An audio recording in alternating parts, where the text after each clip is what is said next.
Hi, I'm Eno, My name's Jason. and this is Go Build It.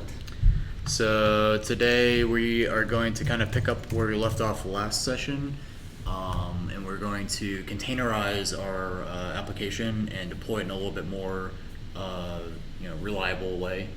Last time we spun up the program in a tmux session and just let it run. And incidentally, in the past week, it's crashed. So the website went down, and nobody noticed. Yeah, no one noticed. But obviously, if the website crashes for whatever reason, we filed an issue for that crash. But if it crashes for whatever reason, you want your system to then restart, keep your process up and running. And we didn't have any of that. We're just running it in tmux. So today we're gonna deploy using systemd, which is a init system that will keep your processes up and running. So I think that's about it. So here we go. Here's the three things that we want to do. The first thing, as we found last time, was all of our templates are not included in our binary, Yeah. which kind of makes it a bummer having to ship a binary and some files. So we'll fix that. Then we're going to write some Dockerfile, or a Dockerfile rather, for our binary, and then finally we're going to put it all together with some updated deployment, some Docker, and systemd, as Jason was just saying. So let's start with the templates, shall we? Sounds good. So just full screen this here. So the only thing that's dirty is our little to-do document. So let's go ahead and just say go build, and then mv website ... and then because it's a directory, just move that into desktop and then run it. So let's go curl localhost 8080. Yeah. I think it's a runtime error. You just want to curl it?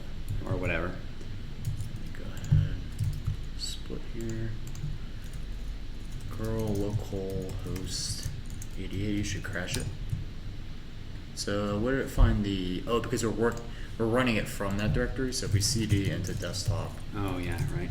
Let's kill this, cd into desktop, and then it'll let me run website. So yeah, there we go. So it was in that must compile thing. Yep. I think you had something like that. Yep. So let's go ahead and fix that. So we have some kind of assets folder. Maybe we just move the templates in there. Yeah, let's go ahead and look. So that was under UI or UI assets? That's where all the static stuff is going. Yeah. The templates are in the templates directory. We can do the same thing. All right. I don't know if we could do the same thing. We would have to keep them in separate packages then, because I think go build data. Maybe run it with just two arguments. Let's go into UI and then doc.go. I think it's where we put it, or where do we put it? UI.go. Yeah, here it is. So maybe we say assets and templates. Cool. And And that's also going to mean that when we refer to these files here, we're going to actually have to maybe not. We're going to have to do something a little bit different here. Yeah, to the actual exactly. So what is template? Well, let's run go generate, and then we'll see what. All right. Validate that actually worked. So now if we go into go bin data, is there just bin data? Yeah. We should have our templates. Yeah. So we have the two template files. They're there. Cool. That's nice that they give you a list of all the files That at is the top, nice. because it's kind of hard to read dig through all that yeah, data. especially like with Vim and like how much data you have. It's a big monster. Yeah. All right. So template must takes in a actual template and an error. Let's see how we can get one of those. There was that template.parse. If you go back, parse files. There might be a parse Bytes. possibly. You just look above that. Parse. There's a text string. So we have a byte slice that we could turn into a string So pretty if there's easily. a parse bytes. That would be nice. I'm just gonna pull up the docs for. Let me close out some of this stuff. We got too many things open.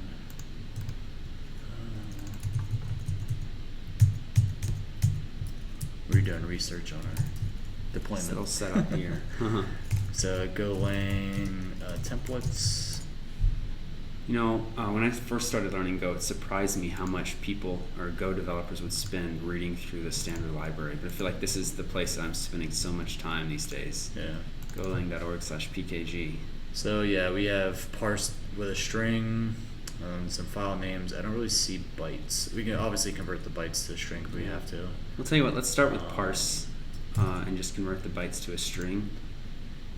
Another thing is, I think you're using the global here. Yeah. So I think we need to say template new instead of, because we don't have a template object yet, so we can't call parse on it. So let's go ahead and try that. New presumably wants just the name of the template as opposed to its location. I don't know. Good question. Template new. The given name. Okay.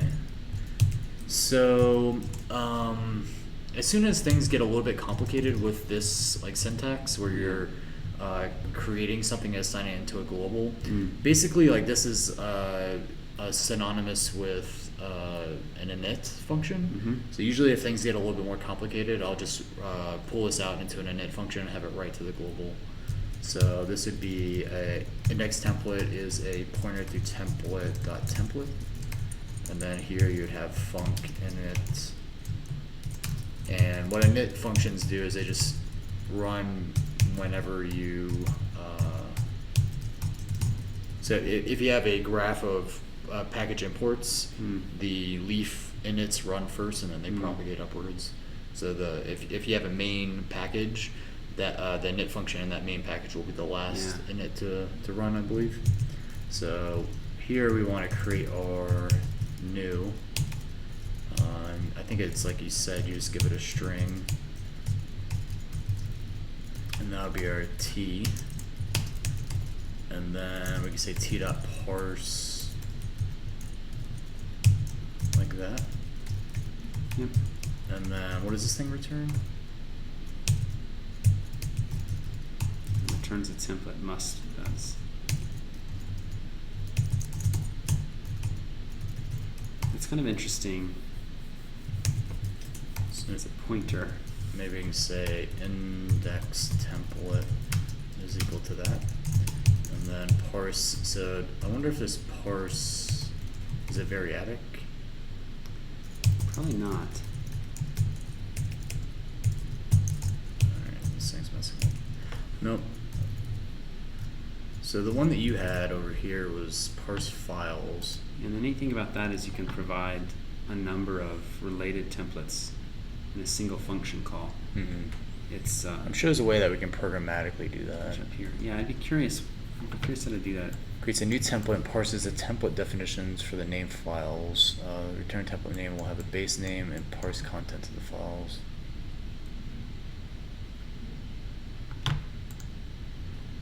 Alright, so we did new undefined template with a given name. Let's see, add parse tree, name, parse tree.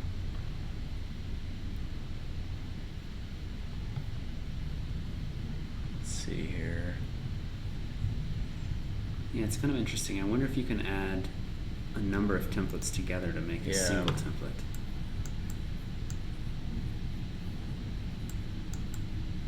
Oh, do you want to Look at that. Templates can be parse redefined. twice? Yeah, I think that's exactly what you do. Look at this. Templates can be redefined in successive calls to parse. Allows parse to add new named template definitions without overriding So the what name to the body. text is the body, so that's the actual like source of the template. Yeah. So then if we call it twice, how do we tell it one of them's index and one of them's the events? I mean, we could just try it. and Yeah, see I'm what not sure. I'm happens. not sure that having separate matters. Let's try it. So we do it. We make a new, call it index or something like that, and then we can call it parse and give it the bytes of the index Okay. string. Although So you know it's we might have to do the- events first, just because events is used inside index.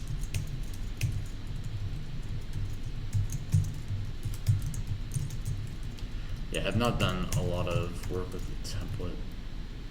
I think the server-side rendering is definitely possible in Go, but it's like it's not a well-trodden area.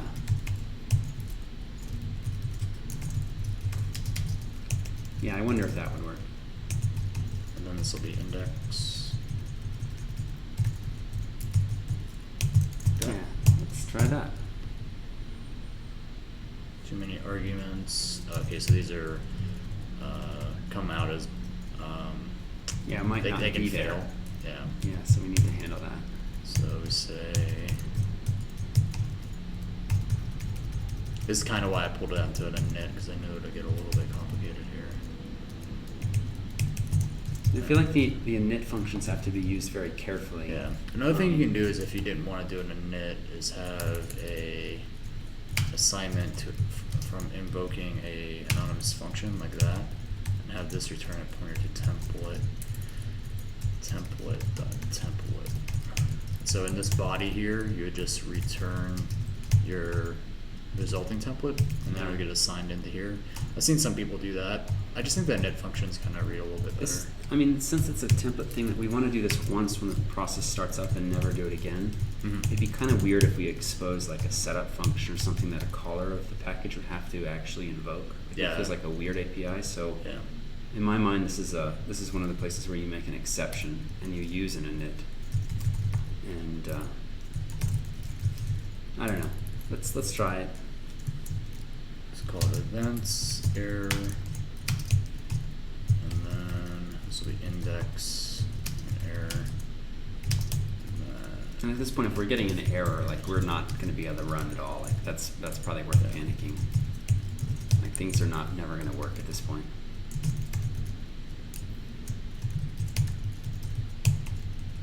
Yeah, just do that. Yeah, it works. I mean, that's really what we're going for. We're going for something working at the moment. There's all sorts of interesting. These have to be byte slices, I believe. Yeah. Just Or try strings rather. They come out as byte Oh, yeah. slices, but you need to make them into strings. So let's convert that to a string. Nope. So does it blend? Yay. Alright.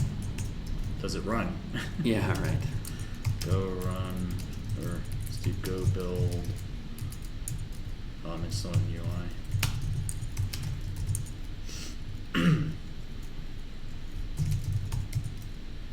So we should just be able to run it here. Yeah, see if you can run it to start with.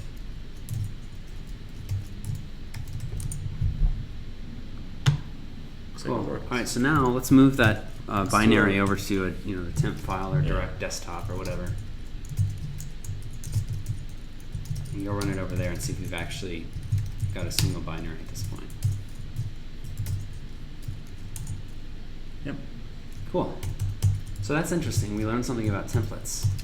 That if you're going to define smaller templates, that maybe like right, we have an index using events. Mhm. You can continuously just call parse on this various stuff on a single template, and it will kind of just glom together. It's kind of cool. So I didn't really review the work that you did on here. So events is like a partial, right? Yeah. Go ahead and open it up and take a look here. So you see index here. We have the situation where we have 3 meetups, and each one is going to want to show this meetup data in the same way. So I pulled out a partial called events, and if you go look at events, that's just going to take in meetup Okay, data. so this main template is rendered with something that has these 3 methods, right? Yeah. And then you have the partial events, which then just goes over that data. Yeah. Define events. What was this guy up here? Defines the name of the template. Okay. Oh, okay. Yeah. So So that's how the template parser knows to distinguish the events thing from the index thing. Yeah. So if we left that off, it probably wouldn't work. Yep. And if you'd done index first and events second, index would say, hey, there's this thing called events in the world that I don't know about, so I can't proceed. Do you want to see if we can reorder? Yeah, let's see if that's true. Yeah. Let's go to UI. Oop, I already have that open. So you're saying if we reorder these like that, we might have an Suspect. issue? Yeah, let's see. Let's find out. So go build. I mean, it might just be smart enough to figure Or it out. not. That's cool. You know, it must have been, maybe was it with another function call? I don't know. There's a lot of little nuance in all this parse stuff, but I'm glad to see that that's not order dependent. Let's, I'm just curious here, just one last thing. If we go to events and delete this directive. You'll have to take the end out on line 13 and then too. end. So now look at the index before you make any other changes. Now it's going to confuse this events. Yeah. I think that's what's going to blow up. But let's see. So basically, when you call parse, you're just giving it like bits of AST that it's building up, and it just gloms them all together. And if you define a partial using that, then it knows, okay, this is the partial to use when I'm rendering this bit. Yep. But the partial can be nil, as we saw, right? Like you give it an index first. So this will definitely probably blow up. Definitely probably. That's some real confidence right there. I always qualify every absolute statement I make. Definitely, maybe, probably, possibly. It didn't blow up. Good thing I qualified. So why didn't it blow up? It was very odd. I would have expected that to blow up. Oh, we didn't go bin data. We didn't regenerate it yet.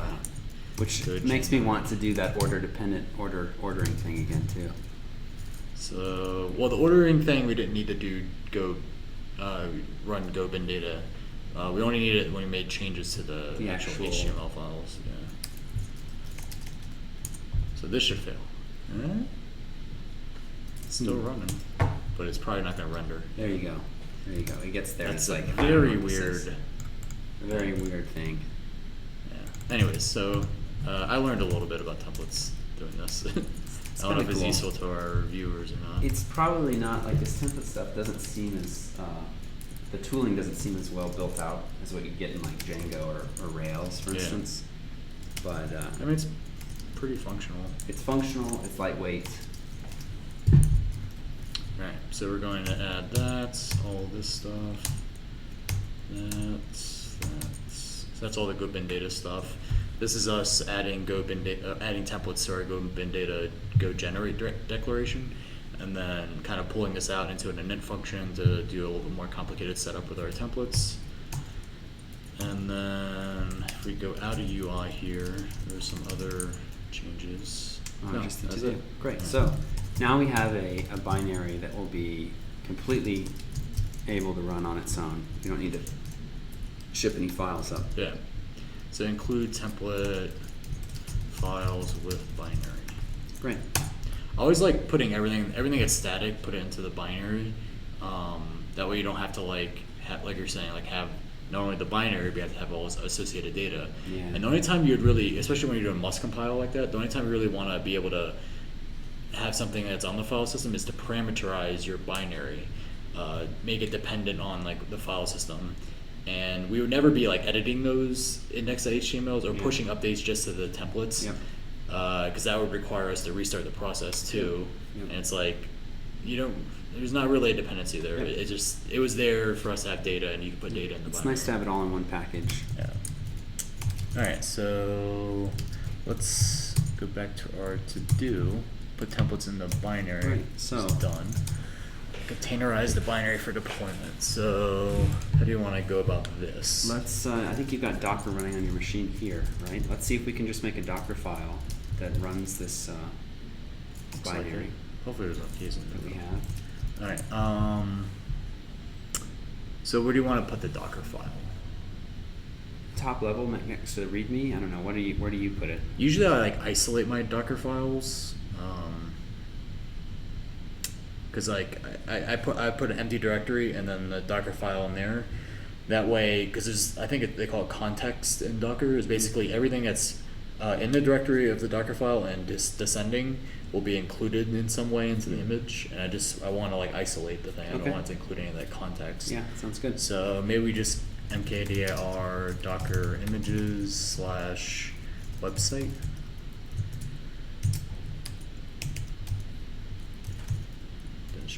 Of course I messed that up. mkdir docker images.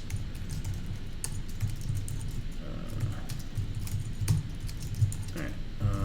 Just call it website. Alright. here, I want to do from, instead of doing from Golang or from Ubuntu or something like that, do from, I think it's like empty or blank. I forget what they call it. Docker empty image. Basically starting out with no bytes and then build up from there, scratch.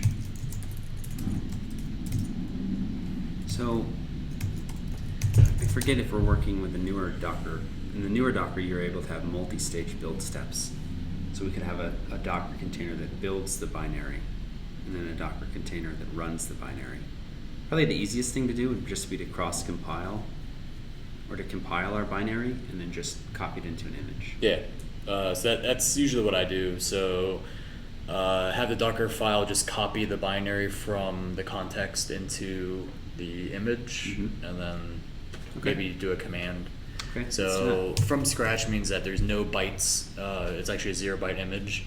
So basically you have the Linux kernel, and then you have whatever you copy into the container. And that container, the only interface it really has is with the Linux kernel. Yeah. So if you're like dynamically linking against shared objects, this will kind of like demonstrate that you're linking against. Yeah. So let's see if Go. I hear that Go builds static binaries. Yeah.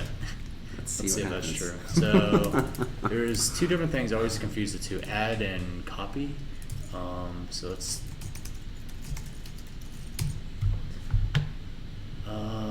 Sorry, Dockerfile. I always confuse the two, and I know one of them you want and one of them you don't.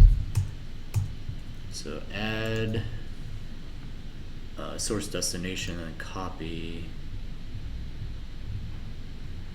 Let's see. I think add does like tarball decompression and stuff like that.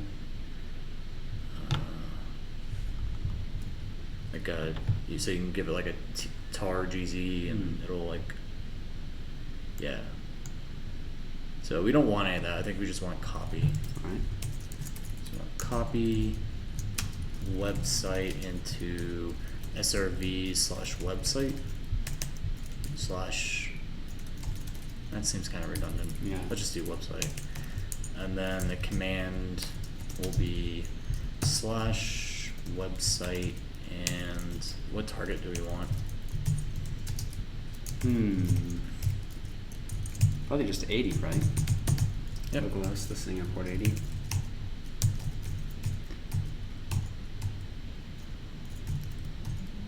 We're good. Let's do it. I believe that's all we need. So we'll go down to, actually we can do it right here. Say go build this guy, and output will be website, and we'll want to build it for Linux. We're on a Mac right now. Let's see. Oh, that's odd. Oh, because I messed up the ordering here. Usually I do this on the left-hand side, but I thought I could cheat and get away with it. Cool. So now if we do file on website, I'm you should just see going to that's verify elf. that is in fact a Linux binary. Here's the cross compilation taking forever. Yep. Maybe it's because they don't have cached like .a files for Linux. Yeah. Whereas on the Mac, I have all those cached already. Quite possibly. Because I don't think go build caches it. I think Let's go install. Yeah, Go- there's that post by Dave Yeah. Cheney that there's the difference between go install and go build. And go install, I think you get the benefit of the intermediary. yeah. So if we do go install of that and then try doing a go build, I bet you it'd be a lot faster. But I don't think we're going to There's a rebuild binary. So now we do Docker build, and you want to say T for tag, but the tag flag, you give it the image name and then also any optional tags. So we just want to say this is Mile High Gophers /website, Yeah. and you can give it a tag here, latest, if you wanted to. Cool. So this part is the name. I think this is kind of like a misnomer, or like a error in their CLI, but it's not something they likely will fix. So we give it the name and any optional tags. Is there anything else you wanted to say? Dot. I think that's it, right? I think that's it. Cool. Wow, that was nice. So now let's So run it now and see if we Docker can. run, and we'll need to do a port forwarding. Yeah, so let's map 80 to 8080. I always forget the order of Yeah, I think these. this is the order. So it's inside it's the host and the. I think so. I don't know. Container. If not, we can just do capital P and that'll expose everything. But let's see if this works. And then RM, and we say mile high Gopher's website. So this might not work because of the dynamic linking thing. Let's see. Yeah, it does go but produce static binaries. Interesting. Okay.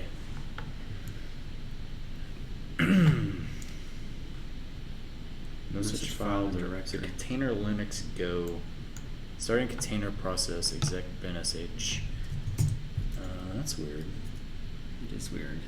Why is it trying to run shell? Let's just try explicitly saying the command is sre website. Okay.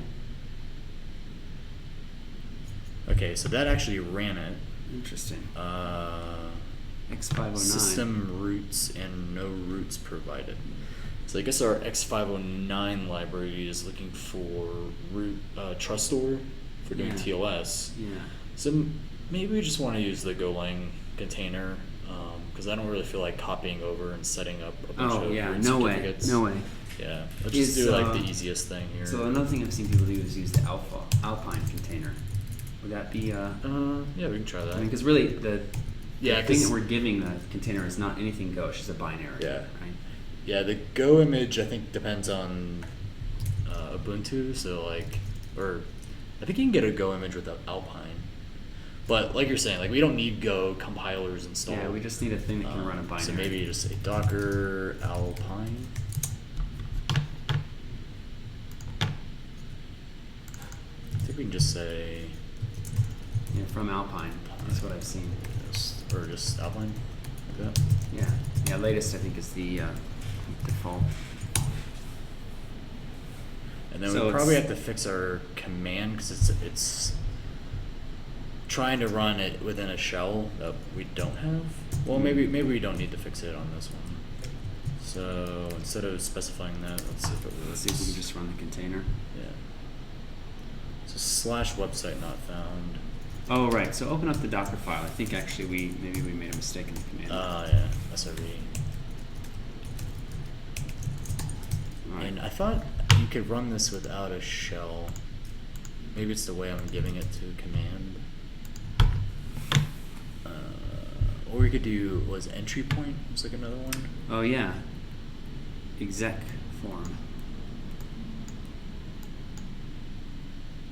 Shell form. So if you don't give it a list, then it'll try shelling out. So let's just give it a list like that. That way, even though Alpine probably has a shell, we don't have to worry about it. Yeah. Let's try running that. But you need to rebuild the build. container.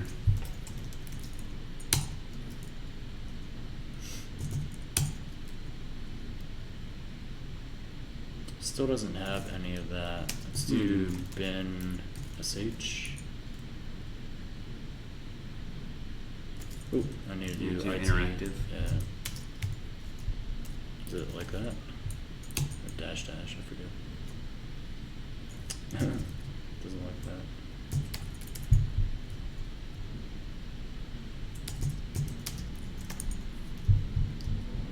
There it is. So it says failed to load system roots and no roots provided.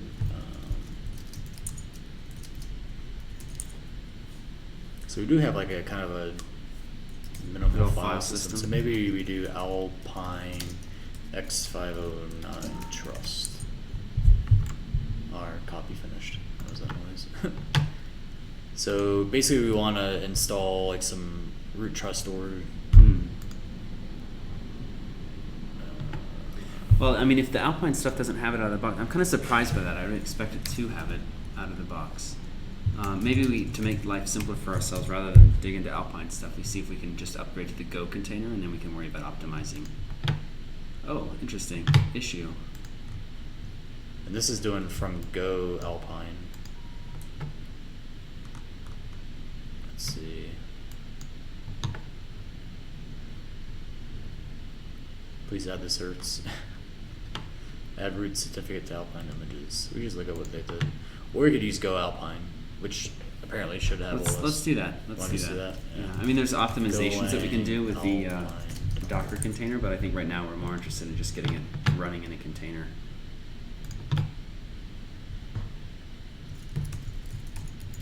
Oh, neat. The Golang container is using Alpine. Well, there's some that use, like the default, I believe, uses Ubuntu. So if you look at, like, say, like 1.9 Dockerfile, like it uses build pack deps, which I think, yeah, see, it's using some type of Debian or Ubuntu. But if you give it hyphen Alpine, then it'll use an Alpine version of it. 1.8.3. 1.9 is not out, I think, right? No. Still in RC, so maybe, I think you can say 1.8 Alpine. Yeah, let's do or that. you just say Alpine. Let's do that. So you say Dockerfile, Golang Alpine. Cool. See if that works. So it's a little bigger. Yep. So there's not only the root trust store that we need, but there's also a bunch of shared objects that the binary relies on. I'm wondering if Alpine's going to have those or not. Yeah. Because you have to give Go build a special environment variable to disable CGO, I believe, to get an actual static binary that doesn't have those shared object dependencies. So in terms of having small Docker containers, I suppose that means that when you want to pull, the pull is faster because you have fewer bytes to transfer. Yeah. Your deploys are faster.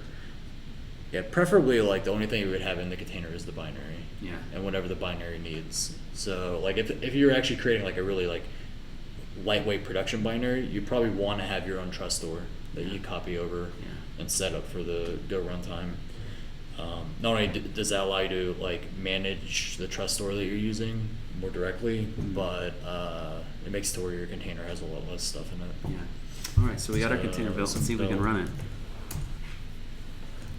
Just shell. It's not what I wanted. Now it appears to have crashed on me. So let's go here and say kill ps-ox grep docker. This guy here. Can't even control D it or anything. That's weird. So let's try killing it. Alright, so we just get rid of that SH there at the end. Alright, 8080 is already allocated, so let's do lsof grep lists and grep 8080, and I think I need to say HTTP alt. Or I can do, I think it's P colon 8080 is what will give you just the processes using port 8080. Really? Yeah. There's, I think it's like, yeah. So you were saying you can give P8080 and it filters it for you without I grep? believe so. I didn't know that. So we got some stuff running. Do we have our binary running in another tab? I can't remember. I don't see it. Might be Docker. Alright. So let's try running again. Connection refused. I might have taken down the Docker daemon. Oh yeah, look at that. Docker's starting. Huh, it was Docker. Maybe Docker VM or microkernel thing that's running on Mac. Wants to use a port. Maybe it died. Because remember, like, our shell just like stopped responding. Yeah. So this thing might have died, or it might have been like upgrading in the background. All right, Who knows? so let's try it now. Computers, they barely work. So I think like working on a Linux machine is a lot nicer because your Docker daemon's not running inside of even if it's like Xhive with like a microkernel, you're still paying a hypervisor cost there. Yeah. All right. So you got your UL. That's what we wanted, right? we must have give it the wrong binary. Did we not rebuild? Maybe. I thought we did a manual build. Well, let's just do it. Let's do a sanity check. Rebuild, make sure it runs, and then put it in the I think container. I didn't do the goat bin data after we checked out. I think that's what it was. So let's go back into UI, go generate. In my mind, this is one of the big drawbacks to using this GoBin data.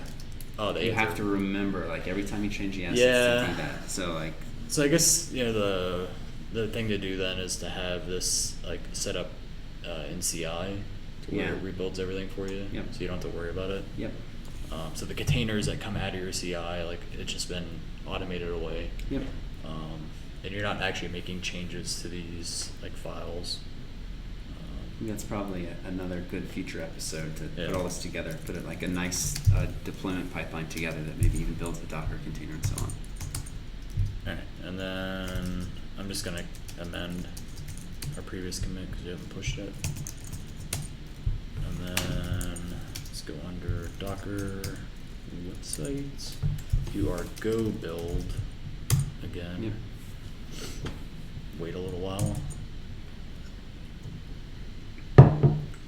To me, this is one of the really interesting things about where web development is right now. Like on one hand, the Django and the Rails and I don't know, whatever people are using in Node.js, like those workflows are so well optimized for web development. Mm-hmm. And yet, like I come from a Rails background where it's clear like Rails is just, it's not doing all the good things that Go is doing. Statically compiled languages, for instance, like a very minimalistic approach to writing software that you don't have this magical, like massive incantation. Mm-hmm. And yet, building web projects in Go is still like there's some rough edges. It still feels young. In many ways. I mean, we didn't really take the opportunity to like look at frameworks and stuff. There are Go frameworks. But it's kind of like in the Go community, it's like use the standard library. You don't need anything else. Yeah. But there might be space for using frameworks. Yeah, possibly. Nonetheless, though, I feel like it's kind of an interesting, like slightly odd position that web development's in right now. There's so much that Go offers, and yet there's still things that are not quite perfectly easy.